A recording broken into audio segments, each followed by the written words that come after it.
Morning everyone on a classic Sydney winter, chilly, wet, rainy morning. Great to be inside. I thought I'd start off, I wasn't planning to start with this, probably a lot of you can't see this, but this is the opening page of this week's Australian Doctor magazine, which is a kind of GP journal, if you like, that comes out each week. And for those who can't read it, it says toddlers on antipsychotics. Toddlers on antipsychotics. This is talking about the use of risperidol in Australia for children. Now, risperidol is a drug that was designed originally for adults with schizophrenia. Then they started to use it, and it actually now has approval as an on-label use. It now has approval for use with adolescents and adults with autism who are behaviourally out of control, not schizophrenic, but just out of control. But what this article is pointing out is that it is increasingly being used what's called off-label, no testing ever having been done,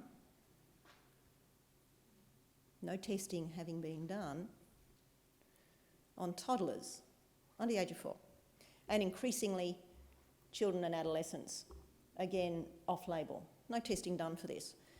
Now, what we're about here is, so certainly this is an admission of saying, look, we've got a serious problem, everybody. Yeah, we do. But we do have to look at why have we got that problem and what else can we do about it, because putting kids on risperidol is simply not on. Doesn't fix the problem. It's a toxic drug with side effects. So that's not what I was planning to start with, but it was a pretty good title, so I couldn't let it go. So, you know, we think we're just doing everything bigger in our society. You know, we think we're fantastic, kids are growing better. Yes, they're getting bigger. Same time, girls are coming into their periods at a younger age. Is that a good thing? Separate questions about that. So looking at 194 countries around the world, what they're saying is that all the preventable diseases are getting worse. We are cleverer and cleverer. We've got more and more money, more and more technology, more and more everything else. But the preventable diseases are all getting worse. In every region around the world now, obesity has doubled. Every region around the world. We're still busy thinking about starving Africans, but even there, in the industrialised centres, even there. 1/3 of the adults around the world raise blood pressure, 1 in 10 diabetes. So in Africa, more than 40% of adults in many countries are thought to have high blood pressure. In Africa. 500 million people, 12% of the world's population obese. And because of that, all of these other non-communicable diseases, you know, are coming in as well. So obesity, diabetes, heart disease, cancers. 2/3 of all deaths worldwide, including Africa, are being caused by these diseases. America is the most obese. We know that. Only 6% of the world's population, but 34% of all the human biomass. So it's like each one adult is equivalent to about 6. Not really, but it says a lot. Lowest obesity, Southeast Asia. So what's this deal with obesity? You know, are we just talking about people being overweight? Well, no, the problem is it does a lot more than that. And so it increases diabetes, it increases heart disease, cancer, and this is all about the brain, osteoarthritis, dementia. Dementia rates increase, and I'll put more slides up about this later, directly in relation to weight. Every 15 extra kilos will increase your risk of early death by 30%. So there's a study, I'll come to it later, but being fat automatically means you're going to live shorter. It's just a direct correlation. And cancers, same thing. That it's basically a byproduct of the countries that have got the most. The more we have, the more sick we get, the more cancers we get. So the rich countries have got all the preventable cancers, lung, throat, breast, prostate, stomach, bowel. And that officially it's being said that this is linked to bad diet and exercise, smoking and drinking too much alcohol. Lifestyle stuff that we can all control. And at the same time, we're producing fewer and fewer babies. More and more men, we're used to blaming women for infertility, more and more men are infertile. In the obese, 1/3 have got a low sperm count. 40%, when you add those figures together, really don't have sperm that are usable. So maybe we're finally going the other way. Coming more to the brain. So depression, big issue now. It is now the 4th leading cause of disability. Depression is now the 4th leading cause of disability. And so they looked at 18 different countries and basically found the richer the country, the higher the level of depression. So France, US, Netherlands, New Zealand, look at that's fairly high. Australia didn't make it onto that graph, so that's not too bad. But 20% of people in France are depressed. This is diagnosed clinical depression, not just feeling a little bit sad today because it's rainy and cloudy and, you know, it's winter, but diagnosed depression. Antidepressant use, 4 times gone up, 400% gone up in the 10 years from 1998 to 2000. That's US, Australian figures are somewhat similar. So 1 in 10 people older than 12. So that means adolescents. 1 in 10 adolescents on antidepressants. 1/4 of women, and most of them are not actually being medically supervised. What's happening with the kids? So 40% in the US kids are overweight.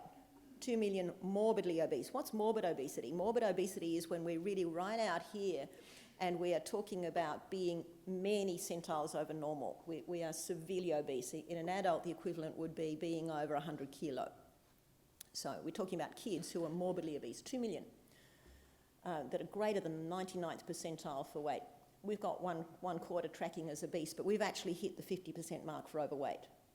So we are not far behind that. 22 million, and this goes on into adulthood. Is it a problem? Well, yeah, because what's happening is that this disease, diabetes, now there are some of you quite a few of you who had been around long enough to realise that not that long ago, 10, 20 years ago, we used to call it mature onset diabetes because it only happened in our grandparents. Yep, a few people remember that. But then it started happening in the middle-aged adults, so we couldn't really call it mature age onset diabetes anymore because that made you middle-aged adults feel rather old.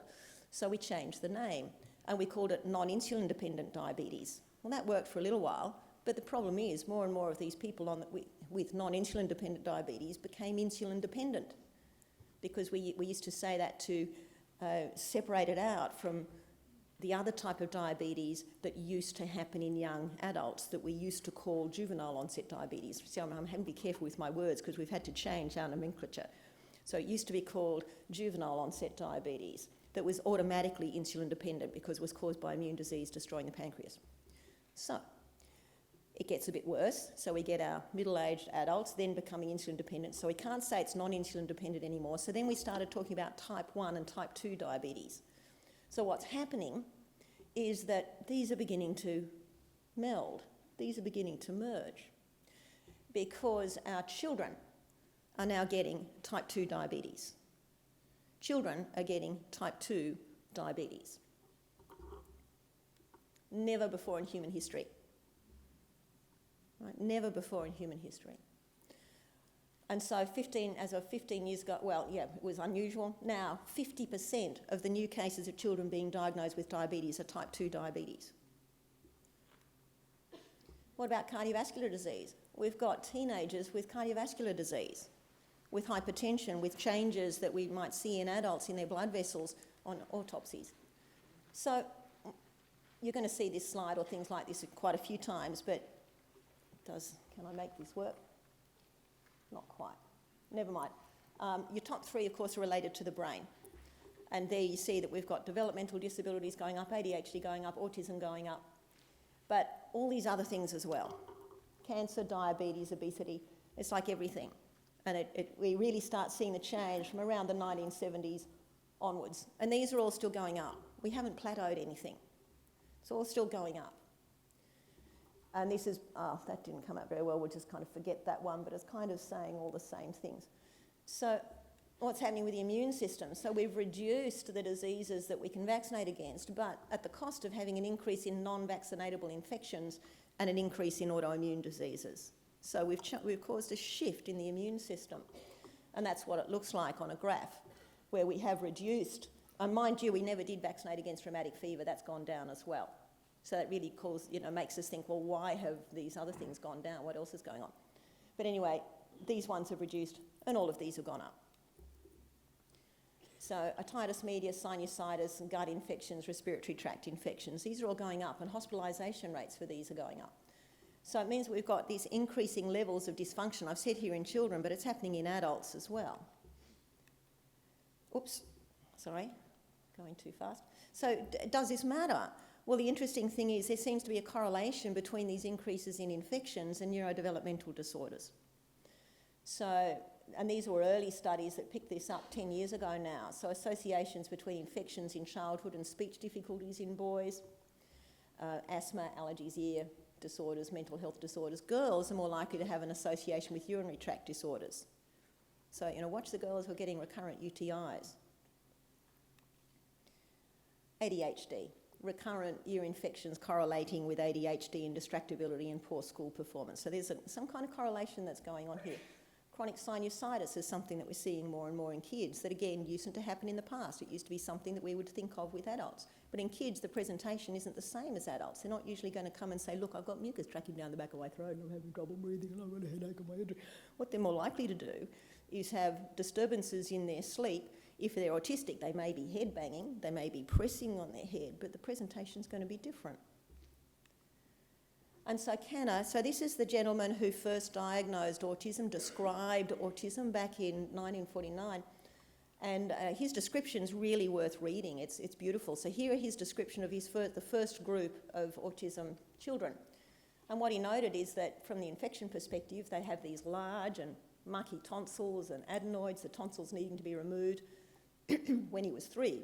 So that was an unusual thing to happen back then. Of course, we do swings with the whole issue of tonsillectomy. So that was back in a time where it wasn't that common to do. It wasn't needed. He was in bed often because of colds, bronchitis, streptococcal infection, impetigo, rheumatic fever, which is a streptococcal disease, repeated colds and ear infections, back in the time when ear infections were uncommon. So you're going to see graphs like this often. So this is the climb in autism. It's continuing to climb. But note also that in this same time frame, we are seeing increases also in your mental retardation, in your epilepsy, in your cerebral palsy. They are also going up, but it's just that they're not going up quite as dramatically. But they are going up. So in other words, everything is going up. I'm not going to spend time on this, you've sort of just been hearing the figures, but basically, it's a hard thing to catch. It looks like we're around 1 in 50 now, but it's still going up. So again, these figures are now already old. This was a publication in 2000, but back in 2000 they're saying, hey, it's now becoming incredibly common for boys to have speech delay. And so much now that you often hear people say, oh, look, he's a boy, it's all right, it's normal if he's not speaking at the age of 3. No, that's fine. Common. We need to remember, and I think this is something I really like you to have as a takeaway message, there is a really big difference between common and normal. We're falling into the habit in our society of saying these things are happening so commonly, recurrent ear infections in kids, it's normal. But if we look back 30 years at what their pattern was, basically it didn't occur. I don't know if it's in this slide or in another lecture I've got, but there was a quote from a textbook written in 1972 that says, oh, there's an apparent increase in the incidence of ear infections. So just because something is common does not mean it's normal. Kids should not be getting 10 infections a year. Common, yes. Normal, no. So it is not normal for boys to get speech delay. Common, increasingly common, not normal. So looking at a study, and again this study is looking a bit old, but on this one they found 1 in 5 kids with a diagnosable psychiatric disorder, mostly boys. Surprise, 2/3 of the time it's boys. ADHD, oppositional defiant conduct, depression. So here again is another graph that's looking at your figures of depression, and this is from 12 and on, and so you can see that even in the 12-year-olds, proper diagnosable depression, sorry, we're running at 5%, 1 in 20. So it's concerning stuff. Now, adolescents. I haven't got the slide in here for this, but there was some studies done quite a while ago that showed that boys who were diagnosed with ADHD and have behavioural disorders in the school environment have a 95%, actually I think it was 98%, really high chance that later in life they are either going to die prematurely, they're going to have a disability, they will have a drug problem, or they will end up in jail. So it's a significant issue. So this is looking at the issue of depression and alcohol, and basically what they found is that 1/4, nearly 1/3 of those who've got alcohol dependency or drinking problems have also got severe depression. They're tracking together. So there's a correlation with drinking, stress, depression, anxiety. But overall, 40%, this is from Ireland, 40% of the young people have got a drinking problem. Now, certainly in the area that I live, Sydney's Northern Beaches, it'd easily be 40%, if not higher. Our area of Sydney is well known for the adolescents having a severe drinking problem. And so with it, what we need to note becomes these behavioural abnormalities. What's happening in the elderly? Well, dementia, we typically pass it off and say, look, they're just getting old. It's a growing problem due to the ageing population, and it increases to 2/3 of those 95 and older in the West, right? In the West. Again, this difference between common and normal. What did they find the risk factors for dementia are in this big study? Ageing, a little bit. Residing in a rural area, what's happening in a rural area? Pesticides and things, used in the farming. Living in an institution doubles your risk. Where do we put, in the West, where do we put all our elderly people? We lock them away, don't we? We imprison them. Diabetes doubles the risk. Depression doubles the risk. Having this particular genetic type, ApoE4, doubles the risk. Hypertension will double the risk. Heart problems for men will double the risk. Taking aspirin will double the risk. Pesticides occupationally will double the risk. So in other words, it's not just age. It's all this other stuff that we are doing environmentally in the West. It's not just age. And so there's talk now about this thing called type 3 diabetes. There's talk now that Alzheimer's disease is actually a form of diabetes, where because of the defect in sugar handling, it's affecting the brain metabolism. So have we got an epidemic of dementia coming, given the epidemic in obesity and diabetes? Is there an epidemic of that about to follow? And the WHO is stating that we've got neurological disorders now as one of the greatest threats to public health. Not cancer, not heart disease, neurological disorders is now representing one of the greatest threats to public health. And this was published in 2006.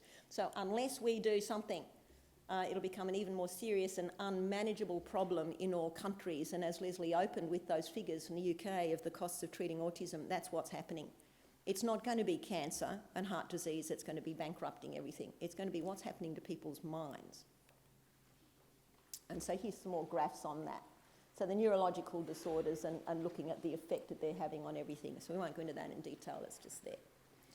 So they think that from 2005 to 2030 there's going to be a 2/3 increase in Alzheimer's. But that's probably not even countering this effect of diabetes, because we're only just getting a handle on the diabetes thing at the moment, and that's, again, looking at some percentages of that sort of thing. So what have we got happening? Metabolic disorders, diabetes, glucose and other metabolic disorders, immune dysfunction, infections, and then neurodevelopmental mental disorders, because the brain is not chopped off at the neck. For years, the psychiatrists have owned it and kind of pretended that it's chopped off at the neck and it's their territory. But unfortunately, the brain is bathed in the same blood that goes around the rest of the body. It shares an immune system that is shared with the rest of the body. It shares neurotransmitters that are shared with the gut. So what is going on in the rest of the body hugely impacts what's going on in the brain. We can't chop it off at the neck. Are we really living longer and healthier? Well, let's have a look at some of the long lifers.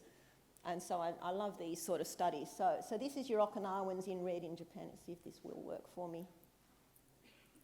No, it doesn't like me. Anyway, so your Okinawans are your longest lifers. So Japan, Sweden, USA.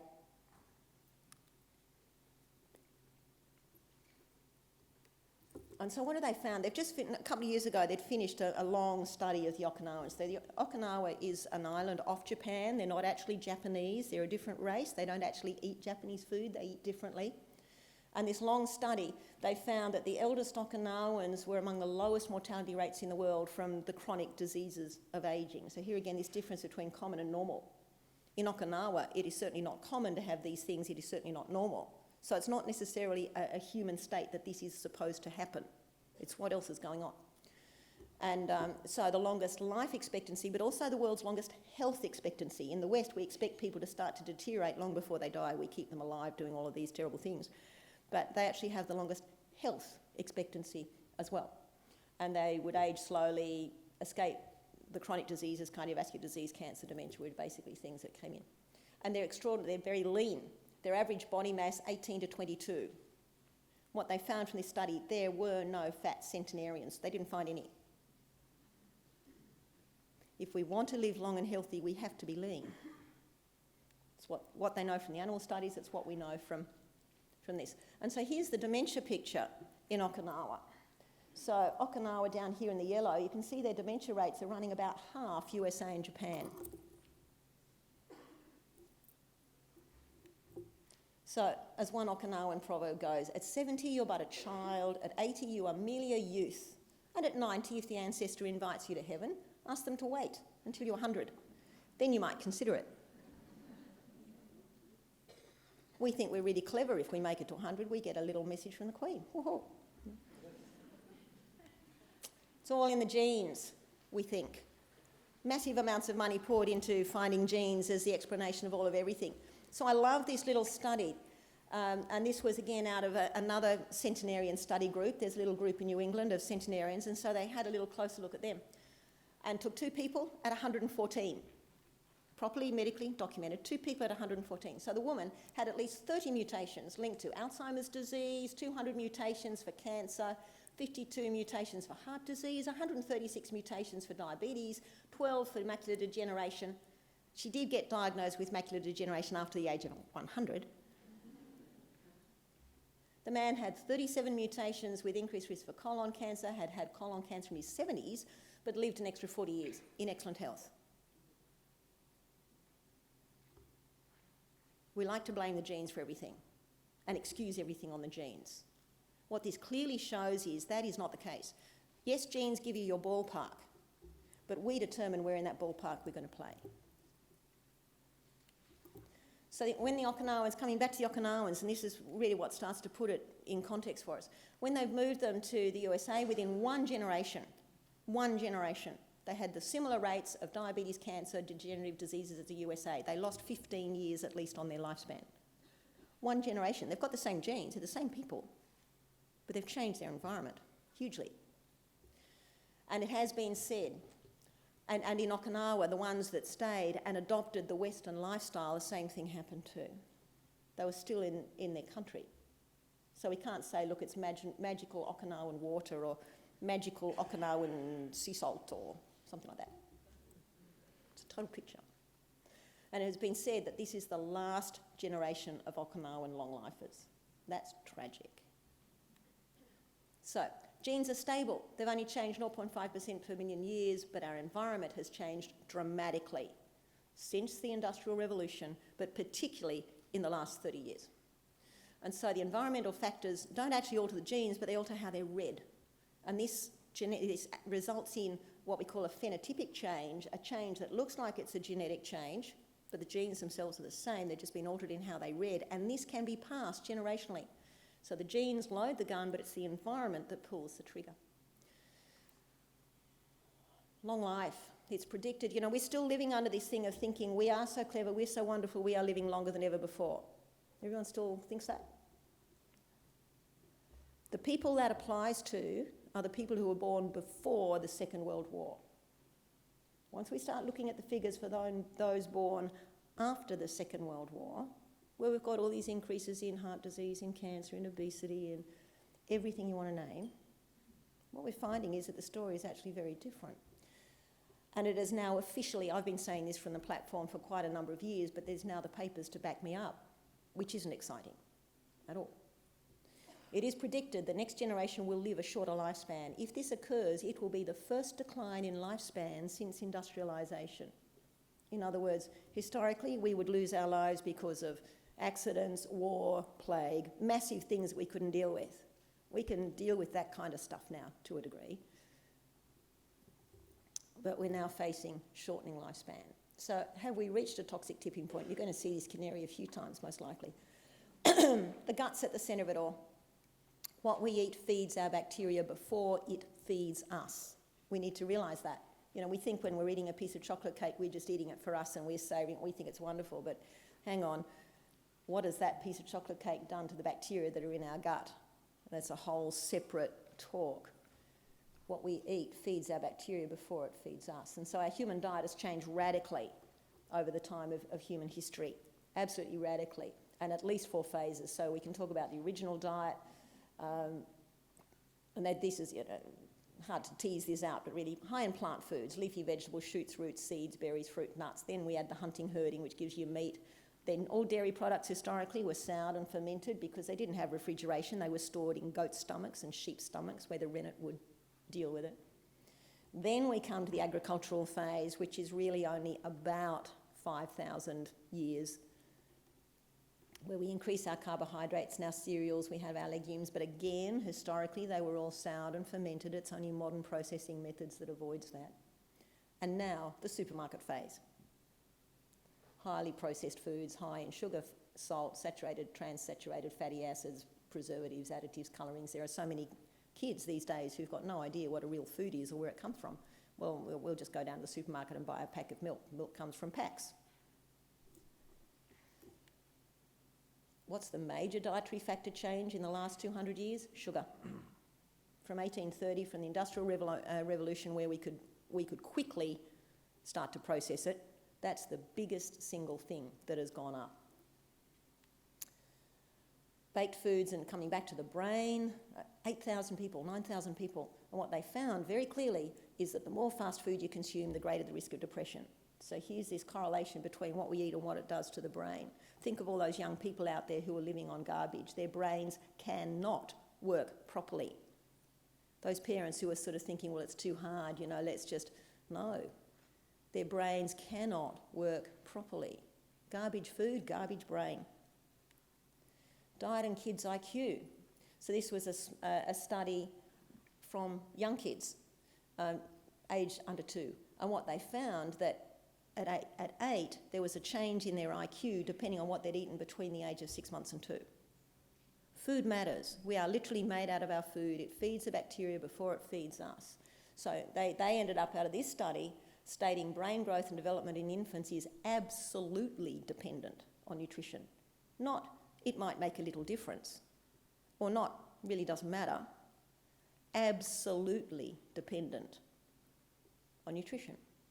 Back to the Okinawans. The Okinawans have traditionally kept eating a low-calorie diet. They practice this thing called hara hara boo, so they only eat until they are 80% full. We like in the West to, how often do you hear people say, oh, I'm stuffed? We routinely eat to full. No, 80% full. And their caloric intake is only around 1,800 calories today. In the West, we tend to run around 2,500 or plus. And again, coming back to animal studies, heaps of animal studies, well known in the researchers. If you want to increase longevity in the animals, you calorie restrict. The telomeres stay longer. Lots of studies for that. But it's not just about diet. So on to some of the other things with the Okinawans. They have an active social life. They have low stress levels. This is thinking of the bigger picture of the environment. Low stress levels, a strong sense of community. Right? They actually still have community. And that's one thing we've really lost in the West. We've separated ourselves off into our little...